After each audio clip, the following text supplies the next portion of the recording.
नमस्कार, मैं हूं दीपाली राणा। आप देख रहे हैं पार ब्रेकफास्ट और आज की ओपनिंग से पहले संकेत अच्छे हैं और कल जो निफ्टी ने हिस्टोरिक 10,000 का लेवल टच हुआ, आज शायद वापस उनको उन लेवल्स को रीगेन करे, क्योंकि यूएस मार्केट की क्लोजिंग, एशियन मार्केट्स की शुरुआत और एसजेएक्स निफ्टी इंडिकेट कर रहा है कि हम पॉजिटिव ओपन हो सकते हैं। स्पेशली मार्केट क्लोजिंग के बाद जो अर्निंग्स आए हैं उनकी ओर से भी सपोर्ट आ सकता है, जैसे कि एक्सिस बैंक, हीरो मोटोकॉर्प, और आज आने वाले कुछ अहम अर्निंग्स भी इंपॉर्टेंट रहेंगे, जिसमें एचडीएफसी लिमिटेड है और यस बैंक है। इन सब पर हम बातचीत करेंगे। खबरों वाले शेयर्स आपको बताएंगे, आज कैबिनेट की जो बैठक है उसके एजेंडा के बारे में भी आपको अपडेट देंगे। लेकिन सबसे पहले जान लेते हैं कि आज विदेशी बाजारों से संकेत क्या मिल रहे हैं। और हर रोज की तरह संदीप हमारे साथ मौजूद हैं ये क्यूज लेकर। संदीप, हालांकि एफएमसी बैठक का जो आउटकम है वो तो आज शाम को आएगा, लेकिन अभी के लिए जो क्यूज है वो क्या, अर्निंग्स की वजह से वहां पर बैंक दिखी है, पर कुछ और फैक्टर्स भी रहे हैं? बिल्कुल, अर्निंग्स ही एक ट्रिगर है। कल मैकडॉनल्ड्स और उसके साथ साथ कैटरपिलर, दो बड़ी कंपनी के जिसके यूएस में नंबर्स आए थे, उसके दम पे S&P 500 रिकॉर्ड हाई पे बंद हुआ। डाउ में करीब आधे % के आसपास की तेजी थी। ओवरऑल पॉजिटिव क्लोजिंग यूएस के मार्केट्स में देखने को मिली, जिस वजह से आप देखिए एसजेएक्स निफ्टी ऊपर है, करीब 10,000 के आसपास के जो लेवल्स है वहां तक जाने की पूरी कोशिश कर रहा है एसजेएक्स निफ्टी। लगातार हम देख रहे हैं कि लोअर लेवल से बाइंग इंटरेस्ट देखने को मिल रहा है और एशियन बाजारों की पॉजिटिव शुरुआत हुई है। इसके अलावा अगर आप देखें तो जो यूरोपियन मार्केट्स हैं वो भी कल पॉजिटिव बंद हुए, आधे से 5% के आसपास के गेन्स थे। जुलाई में दरअसल जो जर्मनी का बिजनेस कॉन्फिडेंस है वो तीसरे महीने लगातार बढ़ा और अनएक्सपेक्टेड बढ़त थी, रिकॉर्ड हाई पे पहुंचा है। तो उस वजह से बैंक्स में काफी अच्छे गेन्स देखने को मिले, जिस वजह से ओवरऑल यूरोपियन मार्केट की जो क्लोजिंग है काफी अच्छी देखने को मिली। और जो एफएमसी बैठक के फैसले की आप बात कर रहे हैं, आज रात को आएगा, दरें बढ़ेंगी ऐसी कोई गुंजाइश नजर नहीं आती, बाजार नहीं मान के चल रहा है। लेकिन जो बॉन्ड बिकवाली शुरू होनी है, जो बॉन्ड्स बेचना शुरू करेगा फेड, उसकी टाइमलाइन क्या होगी, इसके ऊपर बाजार सफाई जानना चाहता है। तो वो अगर अपडेट आता है तो बाजार के लिए काफी पॉजिटिव होगा। लेकिन ओवरऑल अर्निंग्स के दम पे यूएस अच्छा बंद हुआ, यूरोपियन मार्केट की अच्छी क्लोजिंग हुई, आज एशियन मार्केट अच्छे खुले हैं और एसजेएक्स निफ्टी 10,000 के आसपास जाने की कोशिश कर रहा है। तो ओवरऑल जो सेटअप है वो काफी पॉजिटिव नजर आ रहा है। तो सेटअप आज की शुरुआत से पहले पॉजिटिव है, यूएस मार्केट की क्लोजिंग पॉजिटिव रही है, अर्निंग्स का सपोर्ट आया है और ज्यादातर एशियाई बाजार भी हरे निशान में ट्रेड कर रहे हैं। एसजेएक्स निफ्टी भी 9987 के लेवल्स पर ट्रेड कर रहा है। लेकिन मेटल स्टॉक्स में अच्छा सर्ज दिखा यूएस में, और वेदांता के एडीआर भी करीब 6-7% की स्ट्रेंथ के साथ क्लोज हुआ है। तो आज मेटल स्टॉक शायद परफॉर्म करते हुए नजर आए। लेकिन क्रूड मार्केट का हाल भी जान लेते हैं संदीप से क्विकली। संदीप, क्रूड में कुछ एक्टिविटी दिखी? क्योंकि आप देखिए एक स्ट्रॉन्ग बाइंग मोमेंटम देखा गया, $50 के ऊपर ब्रेंट क्रूड आ चुका है। ये जो बाइंग एमर्ज हुई है, क्या वजह रही है इसकी? ओपेक की बैठक के बाद दूसरे दिन लगातार हम देख रहे हैं कि क्रूड में काफी अच्छे गेंस बनते हुए दिखे हैं। देखिए, ओपेक तो ये कह ही रहा है कि वो अपना जो प्रोडक्शन या तो फिर जो एक्सपोर्ट्स हैं उसे वो कर्व करेंगे, जिसमें अब नाइजीरिया भी शामिल होता हुआ दिख रहा है। लेकिन यूएस में जिस तरह से इन्वेंट्रीज कम हो रही हैं, वो एक मेजर फैक्टर है, जिस वजह से कल क्रूड में करीब 4% के आसपास ही गेंस बने। कल यूएस में जो तेल भंडार है 1 करोड़ बैरल घटा है, 26 लाख बैरल घटने का अनुमान था। यही कारण है कि कल इंटरडे बेसिस पे क्रूड में 7 हफ्ते की जो ऊंचाई है वो भी देखने को मिली। तो ओवरऑल देखा जाए तो एक तो ओपेक बैठक का फैसला और उसके साथ साथ जिस तरह से यूएस में इन्वेंट्रीज घट रही है, उस वजह से क्रूड ने कल इंटरडे में 7 हफ्ते के उच्चतम स्तर को छुआ।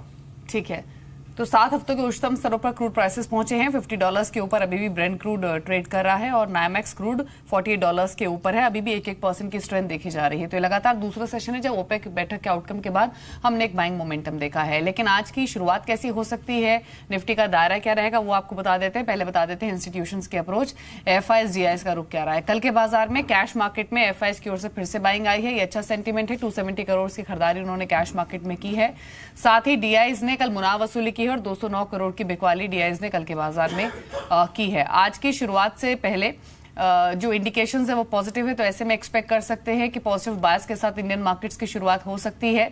जो दायरा आज रहेगा आज के सेशन में, इनफैक्ट जो टारगेट रहेगा वो 10,000 के बियॉन्ड रहेगा। 10,050 के टारगेट्स आज रहेंगे। जो इंडेक्स पर सपोर्ट होगा आज के सेशन के लिए वो रहेगा 9940 का। कल एक्सपायरी है, उससे ठीक पहले हो सकता है एक वॉलेटाइल सेशन आज का रहे, लेकिन स्पेसिफिक पॉकेट्स होंगे जिन पर आपको ध्यान देना है। टेलीकॉम स्टॉक्स पर ध्यान दीजिए, भारतीय एयरटेल के अर्निंग्स का भी असर दिखेगा। साथ ही फिनमिन जो हाई डेट टेलीकॉम कंपनीज उनको बेल आउट करने के बारे में प्लानिंग कर रही है, हाई डेट कंपनीज पर भी आप ध्यान दे सकते हैं, वहां भी शायद एक्टिविटी आज के सेशन में दिखे।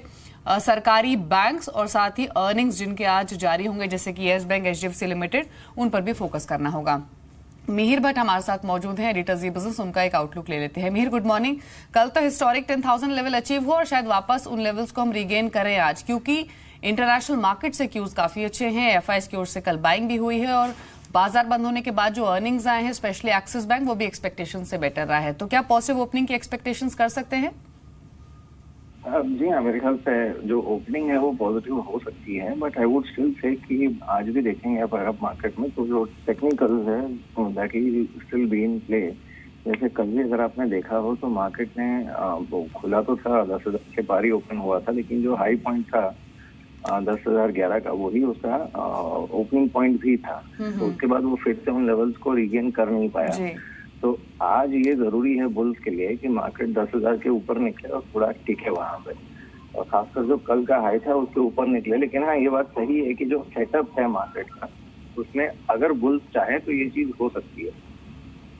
जी चलिए, शुक्रिया मीर आपका ये आउटलुक देने के लिए। तो मीर ने जैसे इनफैक्ट कहा भी कि सेटअप आज की ओपनिंग से पहले अच्छा है, पॉजिटिव ओपनिंग हो सकती है, लेकिन इंपॉर्टेंट होगा जो कल ओपनिंग के बाद हमने हाईएस्ट टच किए थे 10,011 के, उनके बियॉन्ड जाकर सस्टेन करना। उसी के बाद कह सकते हैं कि जो कन्विक्शन है उन लेवल्स के ऊपर टिके रहने का वो और मेंटेन होगा। तो ये एक इंपॉर्टेंट एस्पेक्ट रहेगा आज के सेशन के लिए। लेकिन निफ्टी पर आज आपको करना क्या है, इस पर एक एक्सपर्ट कमेंट ले लेते हैं। जगदीश ठक्कर हमारे साथ मौजूद हैं, उनका व्यू ले लेते हैं। Jagdish ji, good morning, welcome to Zee business. Nifty पर आज ट्रेडिंग व्यू क्या रहेगा? 10,000 के लेवल्स के रीगेन हो सकते हैं या फिर कोई और स्ट्रैटेजी है आपकी? नहीं जी, बिल्कुल रह सकता है। 10,000 का आंकड़ा कुछ हुआ लेकिन उसने सस्टेन नहीं कर पाया। आज दोबारा शायद वो कोशिश जरूर करेगा।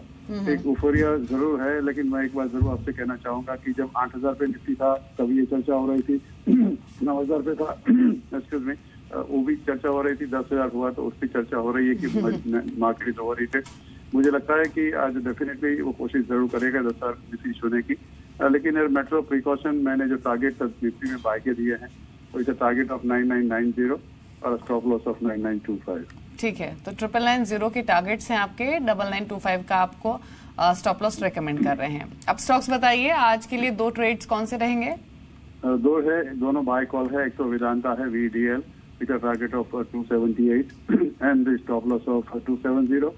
दूसरा है Hindalco with a buy call of 224 और स्टॉप लॉस ऑफ 215। जी चलिए, शुक्रिया जगदीश जी आपका। तो जगदीश जी ने जो ट्रेड्स बताए हैं वो आपने नोट किए होंगे। हिंडाल्को, वेदांता दोनों में ही बाय करने की सलाह है। हिंडाल्को पर जो टारगेट है वो 224 का है, 215 का स्टॉप लॉस, और वेदांता पर जो टारगेट्स रेकमेंड कर रहे हैं वो रहेंगे 278 के, 270 का स्टॉप लॉस। मेटल स्टॉक्स वैसे भी आज एक स्ट्रॉन्ग आउट परफॉर्मेंस दिखा सकते हैं क्योंकि यूएस में मेटल प्राइसेस बढ़े हैं, जिसकी वजह से ज्यादातर मेटल स्टॉक्स में ग्लेनको और वेदांता इनमें एक स्ट्रॉन्ग सर्ज देखा गया, और वेदांता का एडीआर तो ऑलमोस्ट 7% की स्ट्रेंथ के साथ क्लोज हुआ है। तो मेटल स्टॉक्स डेफिनेटली आज के सेशन में शाइन कर सकते हैं। लेकिन अलग अलग हाउसेस की ओर से कुछ और ट्रेडिंग कॉल्स आई हैं, वो भी आप नोट कर लीजिए। सीएट को पिक किया है बोनांजा पोर्टफोलियो ने, 1910 से 1925 के इनके टारगेट्स हैं, 1840 का स्टॉप लॉस से रेकमेंड कर रहे हैं।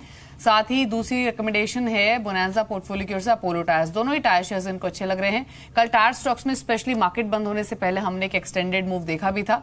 अपोलो टायर्स में 270 से 274 के टारगेट है, 259 का स्टॉप लॉस आपको मेंटेन करना होगा। साथ ही एक्सीकेट्स इंजीनियरिंग बाय करने की सलाह है, 152 रुपए के स्टॉप लॉस के साथ, 165 का टारगेट। आईडीबीआई कैपिटल की ओर से रिकमेंडेड कॉल है ये। दूसरी रिकमेंडेशन है चोलामंडलम इन्वेस्टमेंट, यहाँ पर 1182 का टारगेट है, 1144 का स्टॉप लॉस। पिछली सीरीज का भी ये स्ट्रॉन्ग मूवर रहा है और कांस्टेंट 1.5 महीने से चल भी रहा है। इंटेलेक्ट डिजाइन, इसे पिक कर सकते हैं। चॉइस ब्रोकिंग मानता है कि 122 के लक्ष्य हासिल हो सकते हैं, 115 का स्टॉप लॉस आप मेंटेन कर सकते हैं। साथ ही चॉइस ब्रोकिंग ने पिक किया सिटी यूनियन बैंक, 159 के स्टॉप लॉस के साथ पोजीशंस बनाने की सलाह है। टारगेट आज के सेशन में आप रखिए 168 का। तो city union bank by recommendation है चॉइस ब्रोकिंग की ओर से। तो ये कुछ ट्रेडिंग आइडियाज अलग अलग हाउसेस की ओर से आए हैं इंट्राडे पर्सपेक्टिव से। लेकिन अब यहां से सीधे रुख करेंगे उन स्पेसिफिक खबरों का जिसका असर आज स्पेसिफिक शेयर्स पर दिखेगा, यानी स्टॉक्स टू वॉच।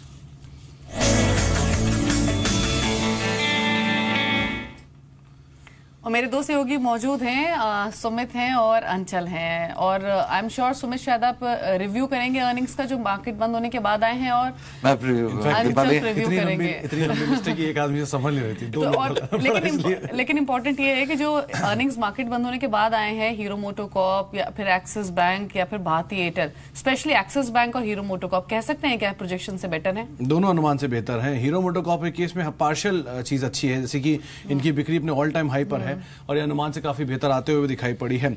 हालांकि जो कंपनी की आय है वो करीब करीब 86 से 13 करोड़ रुपए के आसपास आई है, 8.10 करोड़ से बढ़ के 7.5% के आसपास बढ़ी है, जो कि अनुमान से बेहतर कह सकते हैं दीपाली। लेकिन बाकी सभी पैरामीटर्स पे, एबीटा हो, एबीटा मार्जिन हो या फिर मुनाफा हो, ये तीनों पैरामीटर्स पे अनुमान से कम आंकड़ा आता हुआ दिखाई पड़ा है। जो अनुमान लगाया जाता है उससे नीचे ही आंकड़ा आया है। एक्सिस बैंक के केस में हालांकि लेकिन हीरो मोटोकॉर्प के केस में एक चीज सुमित, मार्जिन एक्सपेक्टेशन से बेटर है, 17.18%। जो एक अनुमान लगाया जा रहा था 17.5% के आसपास, वहीं ये ऑलमोस्ट लाए कर रहे हैं। 17.6% के आसपास ये नंबर्स आए हैं, 17.9% से गिर कर ये आंकड़ा आया है। हालांकि जो एक मार्जिन में इंप्रूवमेंट की उम्मीद थी 0.5% के आसपास, वहां पे डिक्लाइन आया है, तो थोड़ा सा इसलिए डिविएशन जरूर देखने को मिल रहा है। वहीं अगर एक्सिस बैंक की बात करें तो जो ग्रॉस एनपीए है उसमें स्लाइटली गिरावट है, नेट एनपीए थोड़े से बढ़े कि पिछले क्वार्टर में कुछ स्लिपेजेस थे, लेकिन अदरवाइज कंपनी का जो मुनाफा है वो करीब 1305 करोड़ रुपए के आसपास तिमाही के अंदर रहा है। और जो Q4 में आय है वो करीब करीब 3520 करोड़ रुपए के आसपास यहाँ पर देखने को मिले। एनआईएम करीब 3.63% के आसपास रहे हैं, तो एक्सिस बैंक के नंबर्स अनुमान से बेहतर हैं। ऑन द कॉन्ट्री अगर भारतीय एयरटेल की बात करें तो भारतीय एयरटेल में एक मेजर डैमेज आया है रिलायंस जियो का, लेकिन उसके बावजूद भी जो नंबर्स हैं वो अच्छे आते हुए दिखाई पड़े हैं। आय करीब 36,700 करोड़ रुपए के आसपास और मुनाफा भी रफली 618 करोड़ रुपए के आसपास का एक जो फिगर है वो कंपनी ने पोस्ट किया है। एबीटा करीब 7,807 करोड़ रुपए के आसपास का रहा है, 1.5% के आसपास गिरावट एबीटा में देखने को मिली है इस क्वार्टर के अंदर। और जो डेट स्टेटस है करीब 87,000 करोड़ रुपए के आसपास। एबीटा मार्जिन आपकी स्क्रीन पर करीब 35% के आसपास की एबीटा मार्जिन है। यहाँ पर भी जो एक मेजर डैमेज की उम्मीद थी उतना ज्यादा इंपैक्ट नहीं आया, तो सीक्वेंशियल बेसिस पे भी कंपनी के जो नंबर्स हैं उनमें एक इंप्रूवमेंट आता दिखाई पड़ा। गिरने का अनुमान लगाया जाता है, मुनाफा बढ़कर आया, तो एक अच्छे नंबर्स भारतीय एयरटेल की तरफ से भी। तो 3 अर्निंग्स आपने बताए, तीनों के नंबर्स आपके हिसाब से एक्सपेक्टेशन से बेटर साइड पर रहे हैं। भारतीय एयरटेल का 75% मुनाफा गिरा है, लेकिन शायद ये फैक्टर्ड इन था ऑलरेडी कि वीक नंबर्स आ सकते हैं, इसीलिए स्टॉक आप देखिए चला भी कैसा। आपके हिसाब से इन तीनों में से तेजी किससे एक्सपेक्ट करनी चाहिए, एक्सिस बैंक या फिर भारतीय एयरटेल पे ही ज्यादा इंपैक्ट रहेगा दीपाली। हालांकि हीरो मोटोकॉर्प के केस में क्योंकि सेल्स बड़ी है बहुत ज्यादा इंपैक्ट नहीं है, इसलिए बॉटम में थोड़ा प्रेशर रहेगा हीरो मोटोकॉर्प के ऊपर, लेकिन भारतीय एयरटेल और फिर एक्सिस बैंक इन दोनों के ऊपर थोड़ा इंपैक्ट आएगा। लेकिन मेजरली भारतीय एयरटेल के ऊपर आज बेट किया जा सकता है।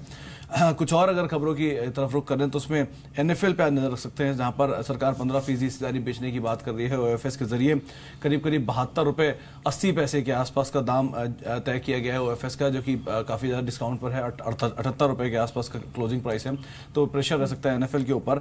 सुजलॉन के लिए एक अच्छी खबर है, जहां पे करार किया एक अल्फनार के साथ और करीब करीब 50 मेगावाट का ऑर्डर है, जो कि 2018 मार्च तक पूरा किया जाएगा। सुजलॉन वैसे भी कुछ एक मोमेंटम में आना शुरू हुआ है, नजर रखें आप, तेजी रह सकती है। आईजीएल के लिए एक अच्छी खबर है, जहां पे सीएनजी की कीमतों में बढ़ोतरी की गई है, करीब करीब ₹1.25 के आसपास की बढ़ोतरी की गई है दिल्ली और पूरे एनसीआर रीजन में, तो उसका इंपैक्ट कंपनी के ऊपर रहेगा। कुछ तेजी की तरफ आप इसे भी देख सकते हैं। पीडीलाइट के नंबर्स आए हैं, पीडीलाइट के जो मुनाफा है वो करीब करीब 272 करोड़ रुपए से घटकर 227 करोड़ रुपए इस तिमाही के अंदर आया है। मुनाफा है और आय भी करीब करीब 1712 करोड़ रुपए के आसपास रही है। थोड़ा सा अनुमान से नीचे की साइड है, तो मोरलेस फ्लैट या फिर फ्लैट टू नेगेटिव 22 आते नंबर रहेंगे। और बाकी सभी वो कंपनियां जो कि एनसीएलटी में गई हैं उनके ऊपर आप नजर रखिए, कि टाटा स्टील ने इंटरेस्ट जताया है तमाम कंपनियों में हिस्सा खरीदने को लेकर।